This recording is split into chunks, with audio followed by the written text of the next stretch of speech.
तो हेलो दोस्तों, कैसे हो आप सभी लोग। उम्मीद है अच्छे होंगे और बेहतरीन तरीके से सभी लोगों की तैयारी चल रही होगी। यूपी पुलिस कांस्टेबल 2026 के एग्जाम के लिए टॉप 25 जीके जीएस क्वेश्चन लेके आ चुके हैं, जो एग्जाम में फंसने के पूरे चांस है। टॉप 25 जीके जीएस क्वेश्चन कौन कौन से हैं, सभी क्वेश्चनों को आपको अटेंड करना है और आपको एक कॉपी पर सभी क्वेश्चनों को लिखते जाना है, क्योंकि आपको सभी क्वेश्चनों को रिवाइज करके जाना है एग्जाम के पहले। ठीक है, वेरी वेरी इंपॉर्टेंट सारे क्वेश्चन है, तो सभी क्वेश्चनों को अटेंड करना है। तो पहला हमारा क्वेश्चन जो दिया हुआ है, तो क्या दिया हुआ है। पहला क्वेश्चन कहता है एशिया का मैनचेस्टर किसे कहा जाता है। तो बताइए एशिया का मैनचेस्टर किसे कहा जाता है। तो यहाँ पर मुंबई को कहा जाता है, सूरत को कहा जाता है, कानपुर को कहा जाता है या फिर अहमदाबाद को कहा जाता है। बताइए। तो यहाँ पर हमारा राइट आंसर हो जाएगा एशिया का मैनचेस्टर कानपुर को कहा जाता है। किसको कहा जाता है? कानपुर को कहा जाता है। ऑप्शन नंबर सी हमारा राइट आंसर हो जाएगा, कानपुर को कहा जाता है। ठीक है, सभी लोगों को टिक करना है ऑप्शन नंबर सी पर। चलिए, वेरी वेरी इंपॉर्टेंट क्वेश्चन है, वीवीआई क्वेश्चन है, सभी क्वेश्चनों को अटेंड करना है। अगला क्वेश्चन हमारा क्या दिया हुआ है, अगले क्वेश्चन की ओर चलेंगे। अगला क्वेश्चन जो दिया हुआ है क्या कहता है, भारत का सबसे बड़ा मरुस्थल कौन सा है। तो भारत का जो सबसे बड़ा मरुस्थल है वो कौन सा? लद्दाख है, थार मरुस्थल है, सहारा मरुस्थल है या फिर गोबी मरुस्थल है। तो चलिए बताइए राइट आंसर हमारा क्या हो जाएगा। तो राइट आंसर हमारा हो जाएगा सबसे बड़ा जो मरुस्थल है वो थार मरुस्थल कहलाता है। ठीक है, कौन सा कहलाता है? थार मरुस्थल। ठीक है, सभी लोगों को टिक करना है थार मरुस्थल पर। जो लोग टिक नहीं किए हैं ऑप्शन नंबर बी पर सभी लोगों को टिक करना है। ठीक है, वीवीआई क्वेश्चन है ये। चलिए अगले क्वेश्चन की ओर चलेंगे। जितने भी क्वेश्चन लिए गए हैं लूसेंट बुक से छांट कर क्वेश्चन लिए गए हैं, जो एग्जाम में आने के पूरे चांस हैं। अगला क्वेश्चन जो दिया हुआ है, अगला क्वेश्चन क्या दिया हुआ है। क्वेश्चन कहता है रक्त का लाल रंग किसके कारण होता है। बताइए। ये क्वेश्चन 95% लोगों को पता होगा, जो 5% बचते हैं उनको नहीं पता। इस वीडियो में जानेंगे कि रक्त का लाल रंग किसके कारण होता है। तो यहाँ पर किसके कारण होता है? प्लेटलेट्स के कारण होता है, प्लाज्मा के कारण होता है या फिर हीमोग्लोबिन्स के कारण होता है या फिर आरबीसी के कारण होता है। चलिए बताइए। तो हमारा राइट आंसर हो जाएगा हीमोग्लोबिन्स के कारण होता है। किसके कारण?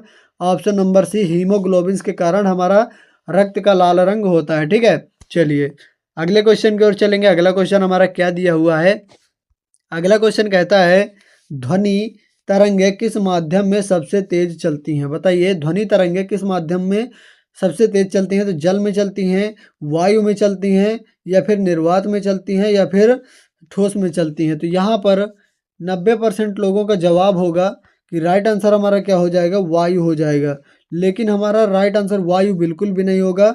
हमारा राइट आंसर हो जाएगा ठोस में सबसे ज़्यादा तेज गति होती है ध्वनि तरंगे की। ठीक है, ध्वनि तरंगे ठोस, जैसे लोहा हो गया, लोहा, स्टील, कांच, ठीक है, इत्यादि पर, इन सब चीज़ों पर सबसे ज़्यादा तेज गति होती है ध्वनि तरंगे की। ठीक है, चलिए अगले क्वेश्चन की ओर चलेंगे। अगला क्वेश्चन क्या दिया हुआ है।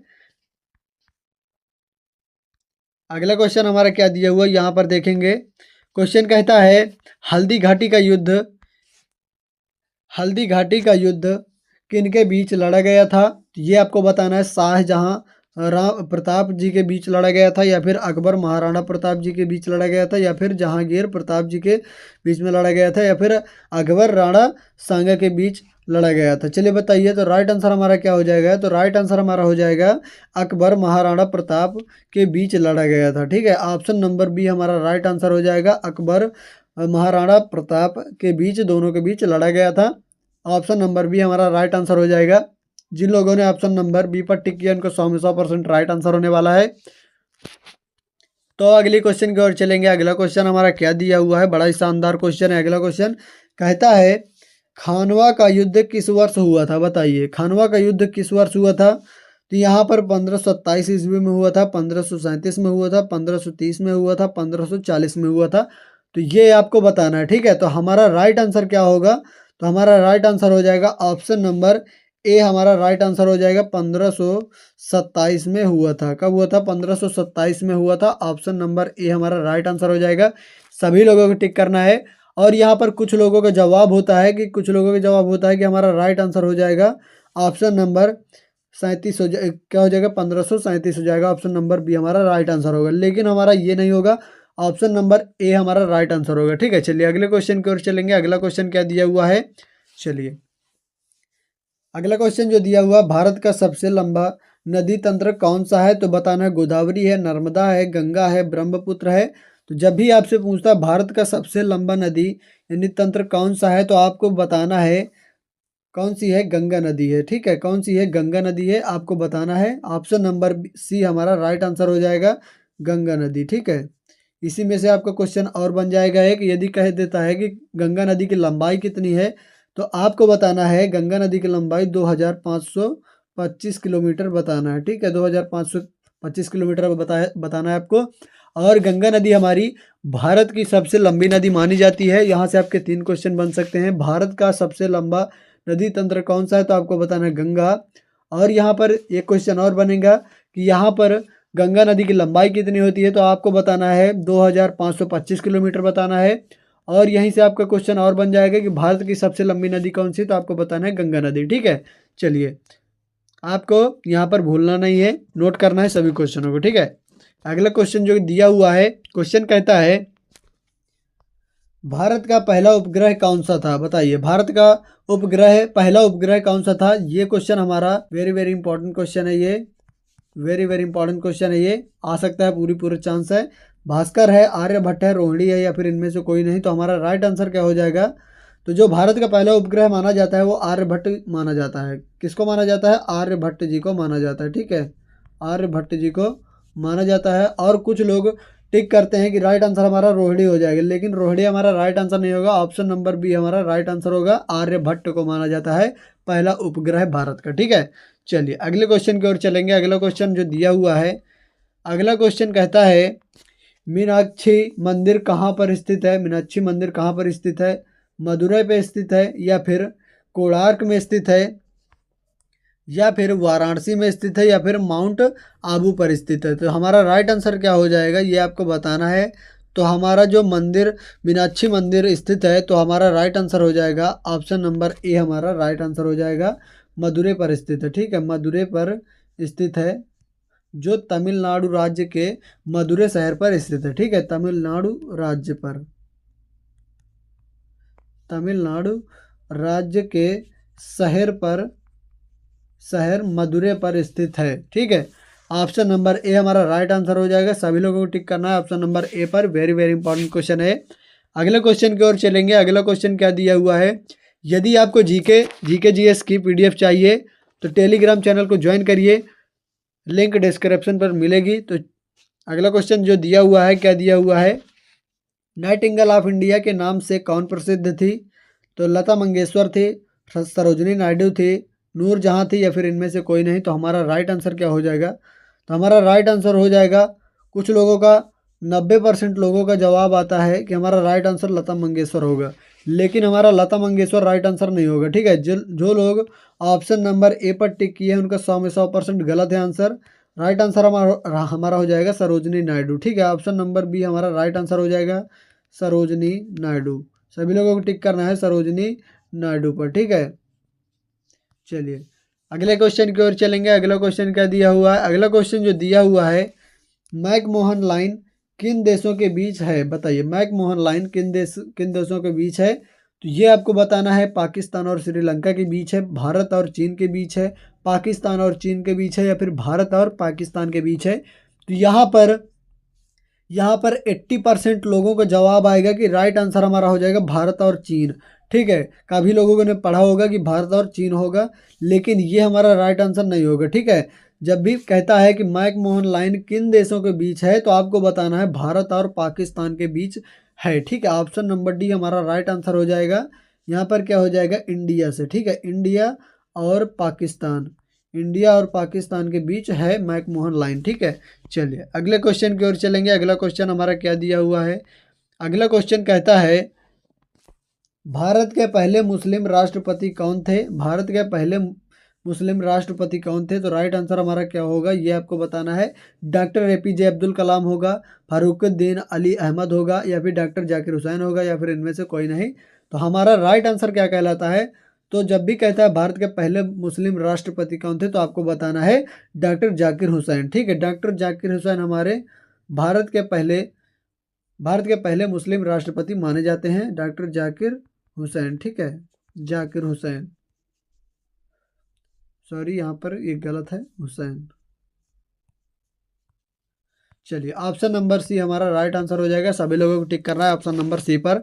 अगले क्वेश्चन की ओर चलेंगे। अगला क्वेश्चन क्या दिया हुआ है, यदि यूपी पुलिस के लिए आपको हिंदी की क्लास चाहिए तो चैनल पर जाइए, हिंदी की क्लास काफ़ी सारी पड़ी हुई है, वहाँ से जाकर विजिट कीजिए और क्लास को ज्वाइन कीजिए। ठीक है। अगला क्वेश्चन हमारा क्या दिया हुआ है, भारत के किस राज्य में कोई रेलवे स्टेशन नहीं है, बताइए। भारत के किस राज्य में कोई रेलवे स्टेशन नहीं है, ये हमारा 90% आने का पूरा पूरा चांस है। तो यहाँ पर कौन सा होगा, जम्मू कश्मीर होगा, हिमाचल प्रदेश होगा, या फिर मेघालय होगा, या फिर अरुणाचल प्रदेश होगा। तो हमारा राइट आंसर क्या क्या हो जाएगा, वो जो राज्य है जो कोई रेलवे स्टेशन नहीं है, तो हमारा मेघालय राज्य है। कौन सा है, मेघालय है। ठीक है, मेघालय हमारा राइट आंसर हो जाएगा, मेघालय। ऑप्शन नंबर सी हमारा राइट आंसर हो जाएगा।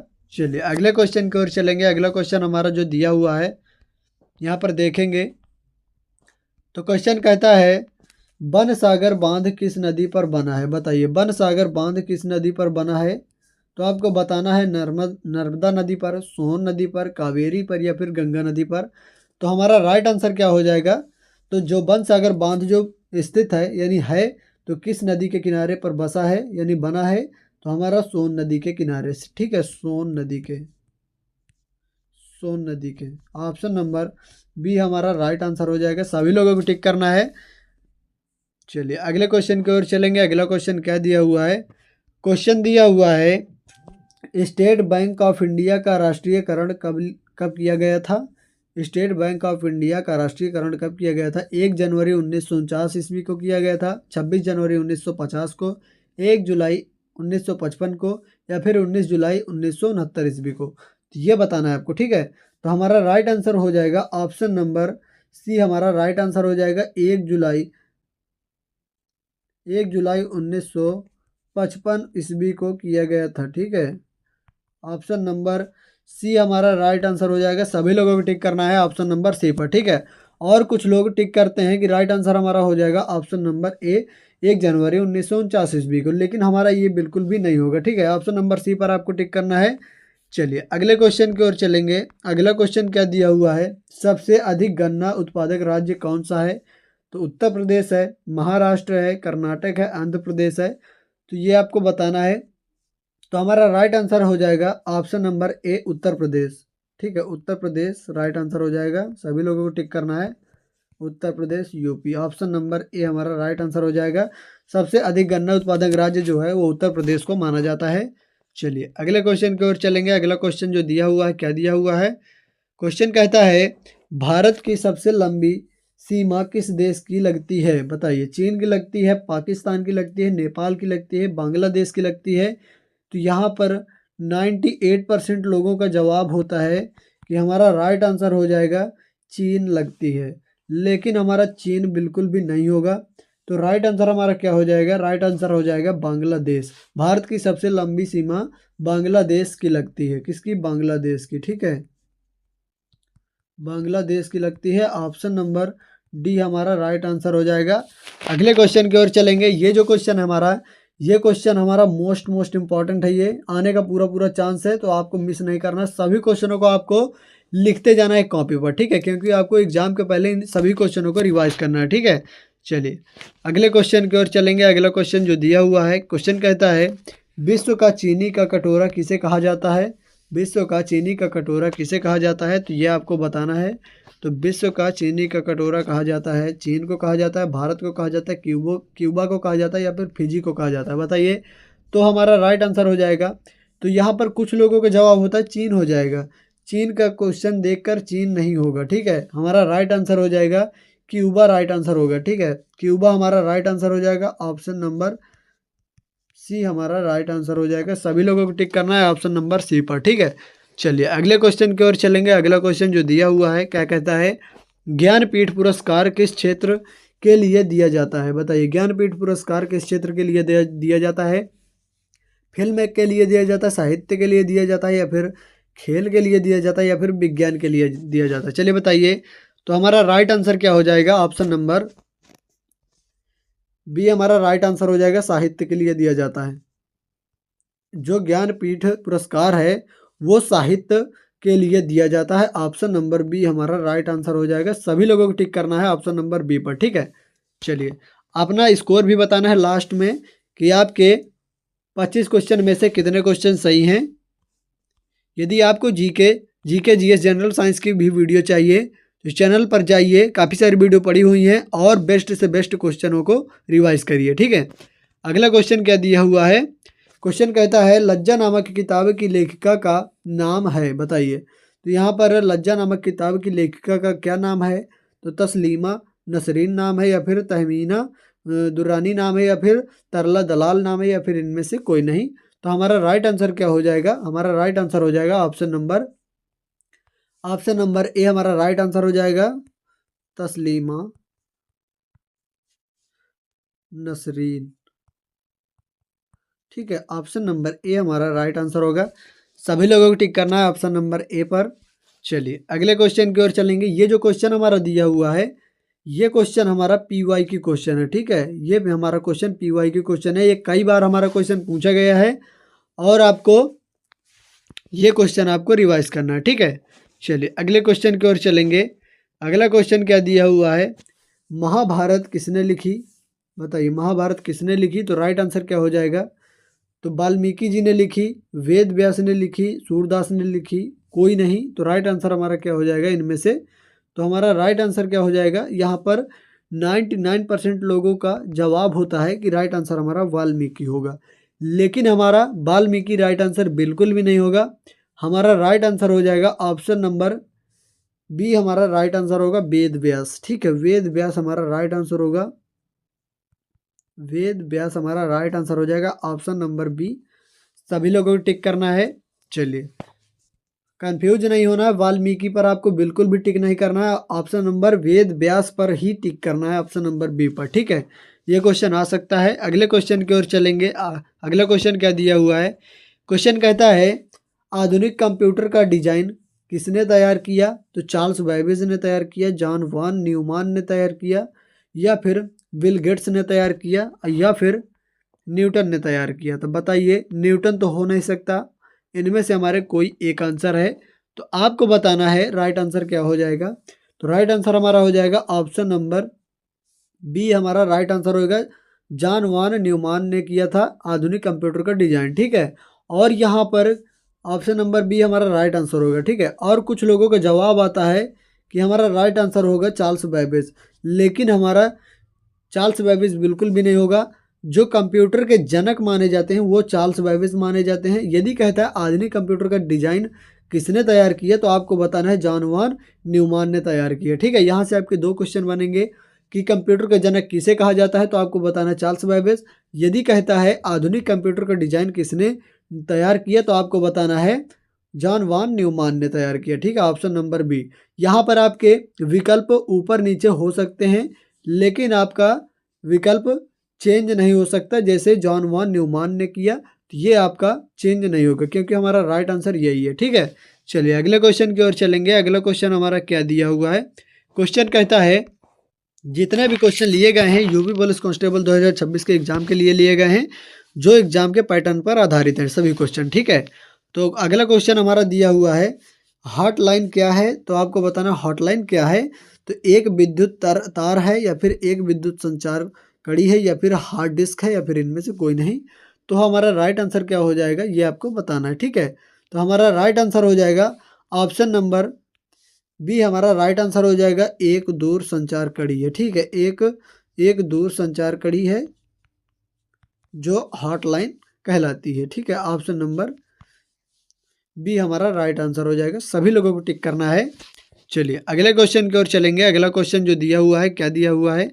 क्वेश्चन कहता है मेजर ध्यानचंद्र राष्ट्रीय स्टेडियम कहाँ स्थित है? बताइए मेजर ध्यानचंद्र राष्ट्रीय स्टेडियम कहाँ स्थित है? तो दिल्ली में स्थित है, लखनऊ में स्थित है, जयपुर में स्थित है, या फिर जोधपुर में स्थित है। तो हमारा राइट आंसर क्या हो जाएगा? दिल्ली में स्थित है, ठीक है। कहाँ स्थित है? दिल्ली में स्थित है।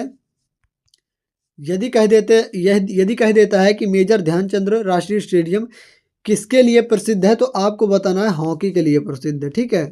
हॉकी के लिए प्रसिद्ध है। और ये हमारा स्टेडियम इंडिया गेट के जस्ट पीछे स्थित है। कहाँ? इंडिया गेट के, ठीक है, इंडिया गेट के जस्ट पीछे पीछे है, ठीक है, वहाँ पर आपको मिलेगा। मेजर ध्यानचंद्र राष्ट्रीय स्टेडियम कहाँ स्थित है, तो आपको बताना है दिल्ली में स्थित है, ठीक है। आपको बिल्कुल भी मिस नहीं करना है ये क्वेश्चन को। अगला क्वेश्चन हमारा क्या दिया हुआ है, बड़ा ही शानदार क्वेश्चन है ये। अगला क्वेश्चन कहता है सुंदरवन किसके लिए प्रसिद्ध है, बताइए सुंदरवन किसके लिए प्रसिद्ध है। तो पांडा के लिए प्रसिद्ध है, भालू के लिए प्रसिद्ध है, बाघ के लिए प्रसिद्ध है, या फिर हिरन के लिए प्रसिद्ध है। तो हमारा राइट आंसर क्या हो जाएगा, तो हमारा राइट आंसर हो जाएगा बाघ के लिए प्रसिद्ध है। किसके लिए, बाघ के लिए प्रसिद्ध है। सुंदरवन किसके लिए प्रसिद्ध है, बाघ के लिए प्रसिद्ध है, ठीक है। Option number B, sorry option number C हमारा राइट आंसर हो जाएगा। सभी क्वेश्चन को आपको अटेंड करना है, ठीक है। और अपना स्कोर कमेंट में बताइए फटाफट कि आपके 25 क्वेश्चन में से कितने क्वेश्चन सही निकले हैं और कितने गलत निकले हैं। बताइए 25 में से आपके कितने सही निकले हैं, आपको ये स्कोर बताना है, ठीक है। स्कोर जरूर बताना है आपको, स्कोर आपको जरूर बताना है, ठीक है। यदि आपको GK GS general science Hindi की वीडियो चाहिए, चैनल पर जाइए, मोस्ट इम्पॉर्टेंट की क्लास पड़ी हुई हैं, जो एग्ज़ाम के पैटर्न पर आधारित सभी प्रश्न लिए गए हैं, जो एग्ज़ाम में आने के पूरे चांस हैं। यदि आपका कोई भी डाउट हो तो कमेंट करिए। तो चलिए मिलते हैं नेक्स्ट वीडियो में, तब तक के लिए चैनल को सब्सक्राइब कर लीजिएगा। तो चलिए मिलते हैं नेक्स्ट वीडियो में, तब तक के लिए जय हिंद, वंदे मातरम।